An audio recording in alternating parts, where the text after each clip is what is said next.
Hello, and thank you for taking time this weekend to join us here on KREM 2 News. I'm Cody Proctor, and this is the KREM 2 News Weekend Review. We know life gets busy, and it can be tough to keep up with all the news. So let's get you updated on some of the headlines from this past week.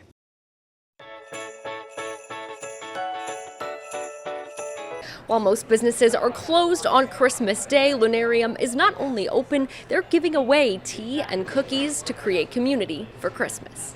One of Lunarium's co-owners, Amy Clark, saw a need in her community while scrolling through Facebook a couple of years ago. It was post after post of, I just moved to town, I don't have any family. I don't know anyone, I just moved to town, I don't have any family. I'm so lonely, I don't know anyone. And just this onslaught of people having no place to go. And I thought, well, I have a location. I make cookies. Clark and her partner Dorian Karahalius co-own Lunarium, which they started with community in mind. We always say that we're a community space that just happens to serve really good tea and food. And that's always been kind of our guiding light. Clark says the first year they did this, she realized she wasn't just providing a space for people to go, but a place where genuine friendships were formed. And we've kind of seen this new phenomenon of chosen family as opposed to blood family, and we're really embracing that. And especially chosen family and chosen friends that have become family.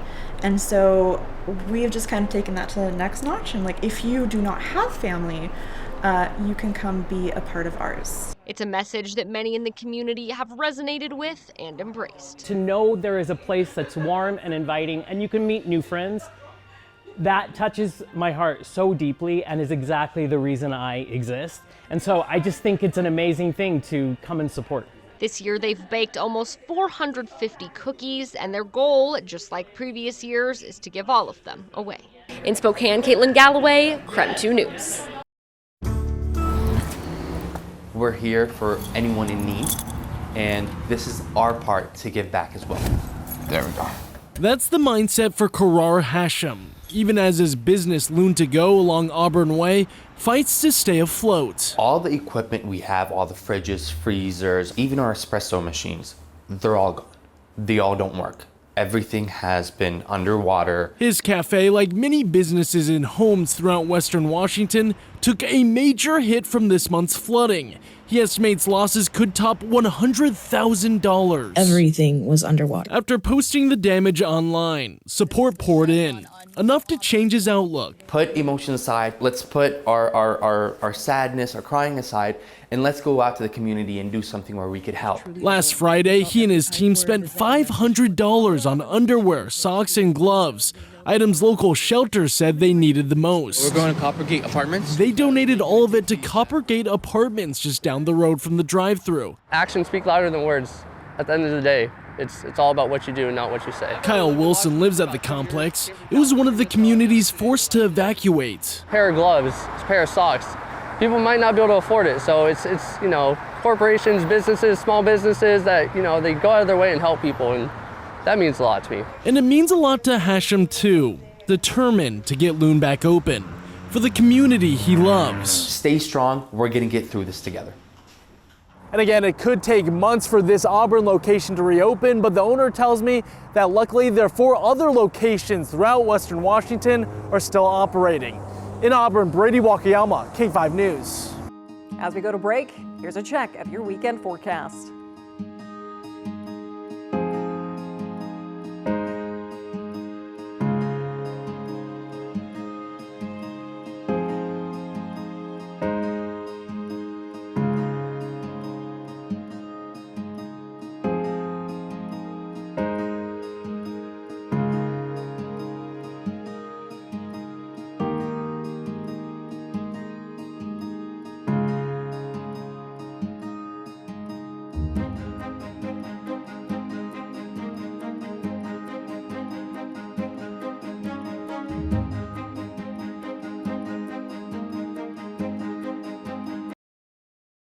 Welcome back to the KREM 2 News Week in Review. Before we get back to this week's headlines, we want to remind you, you can get the latest news and weather forecast anytime you want on KREM 2 Plus. It's our streaming app you can watch on your TV, and best of all, it's free. We hope you'll check it out, but now Let's get back to the week in review.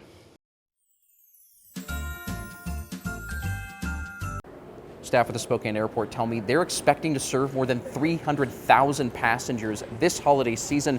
I managed to speak to a few people traveling today, and they tell me the safest and easiest way to have a successful trip is to make sure you pack your patience. Cars are dropping off and picking up left and right at the Spokane airport on Tuesday. For Brianna Crawford and her partner Corey, they're getting ready to head to Cancun for Christmas. We like to be where it's really warm, and just started our own tradition. We've been together for 10 years, so that's what we decided to do. It's a tradition Crawford says they come prepared for every time they fly, and staff at the Spokane airport advise to do the same. They say travelers should arrive 2 hours before their flights are set to take off.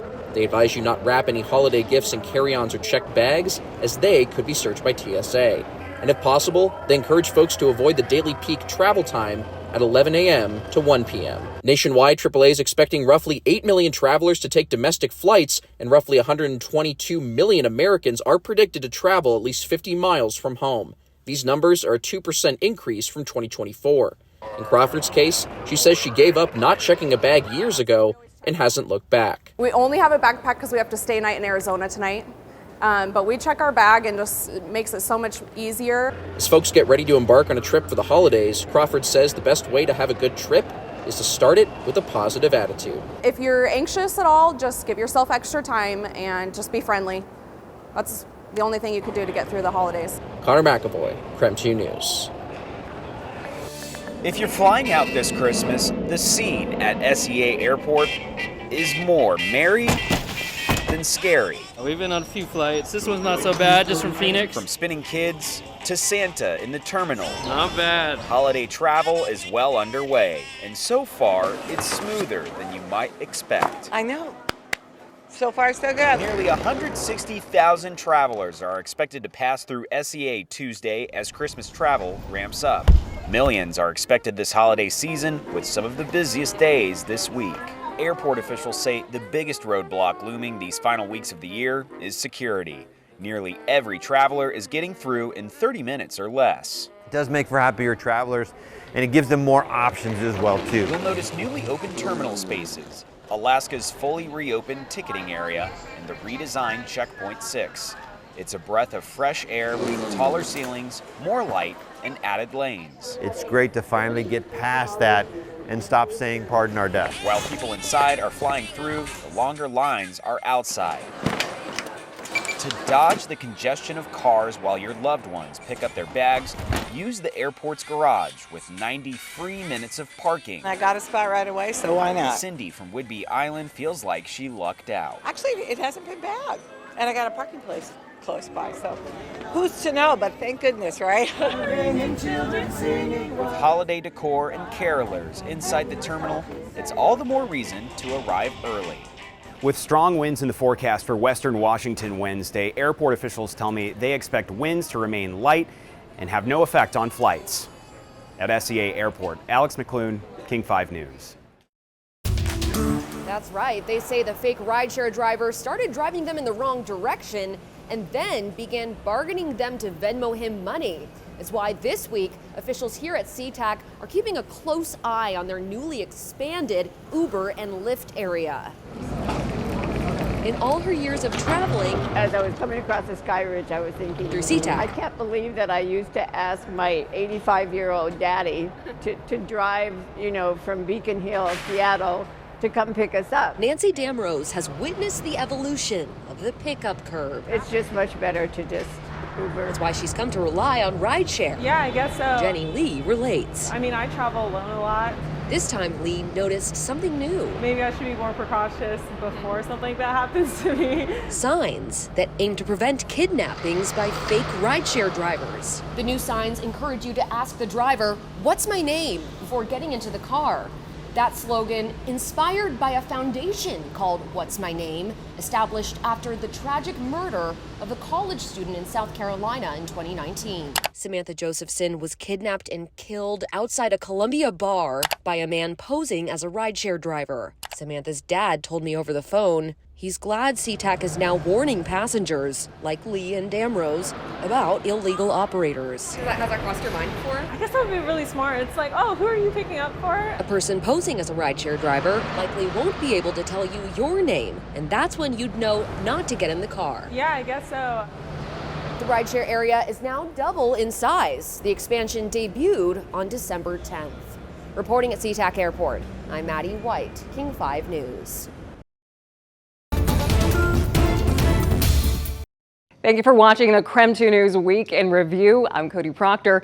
It's been a busy week all across the Inland Northwest, so let's help catch you up on some stories you might have missed. It's hard to summarize a person in a sentence or a paragraph. But if Doug Peterson's sister-in-law were to try to summarize, she says the way he lived his life did the explaining. Doug was one of the good guys. He was always there to help. Even though he probably didn't have the time. Tina Turley says that's why it was no surprise he dropped everything to help his mother and terminally ill stepfather move from Lewiston to Boise earlier this month. When Doug heard that Dawn was going to drive the U-Haul down to Boise, he said, absolutely not. Parker and I will drive up there and drive it back for you. Doug and his 33-year-old son Parker made the drive together. Doug would handle the U-Haul while Parker followed in their car. But Doug never made it out of the Old Navy parking lot in Lewiston. Turley says when he turned a corner, items shifted and struck a barbecue with an attached propane tank, triggering an explosion. Parker, the airbags went off in his car, and he thought he had just hit a curb. Didn't know what happened. And then saw things falling down in front of him and got out of his car. Parker went to check his dad's pulse, but the explosion killed Doug instantly. Parker needs a lot of support and love right now. Doug leaves behind his wife of almost 37 years, Jennifer, and their 3 kids. It's been extremely difficult, extremely sorrowful for the sudden loss of a husband, a dad, a brother-in-law.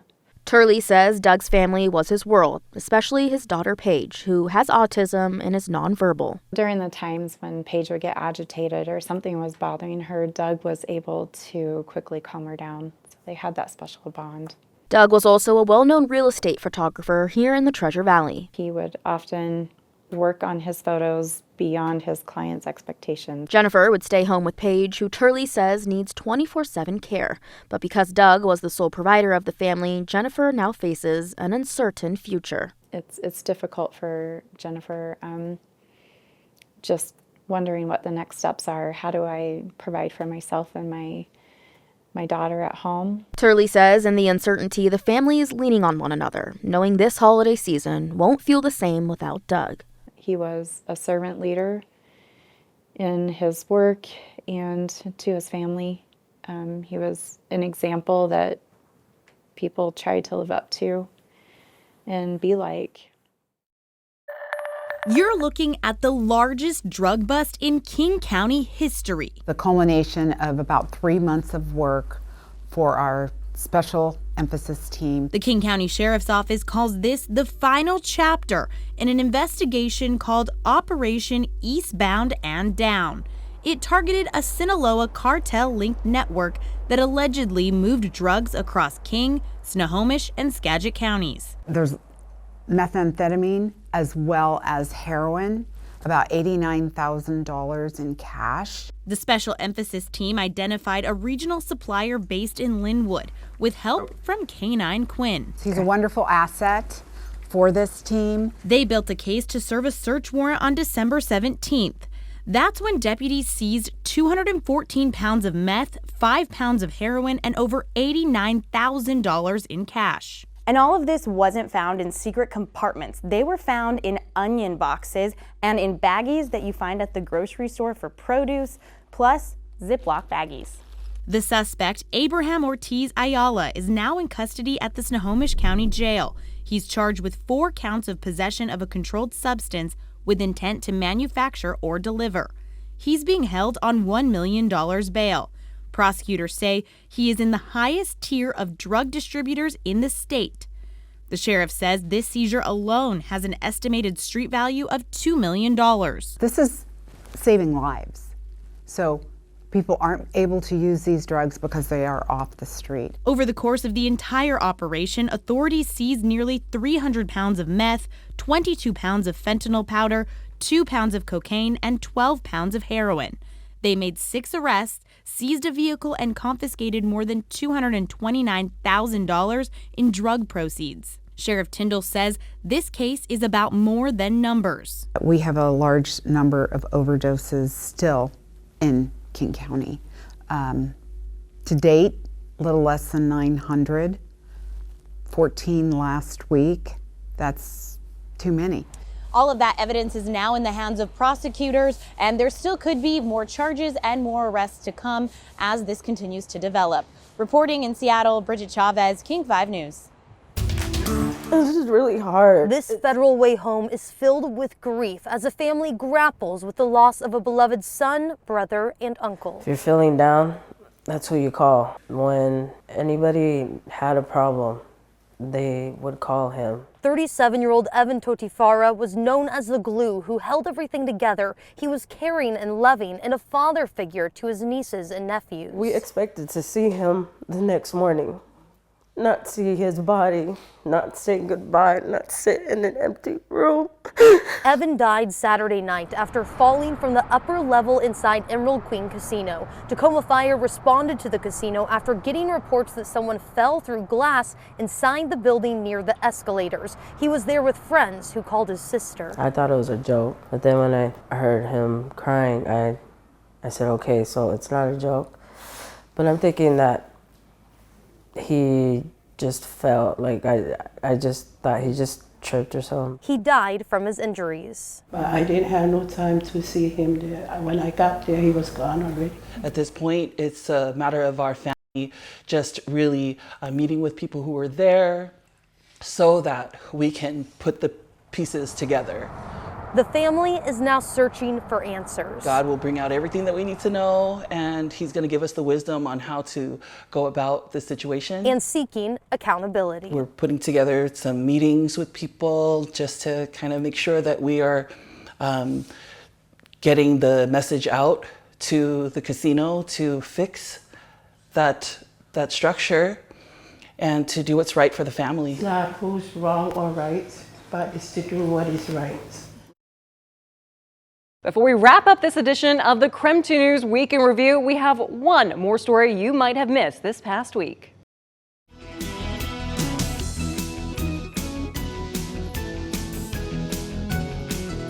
When it comes to let's pretend, kids just love to cook, and with the family kitchen, they can cook up a storm. They could just really play and let their imagination go in it, and it's colorful and bright and new and has all the things that they would want to pretend to play house with. Are you ready?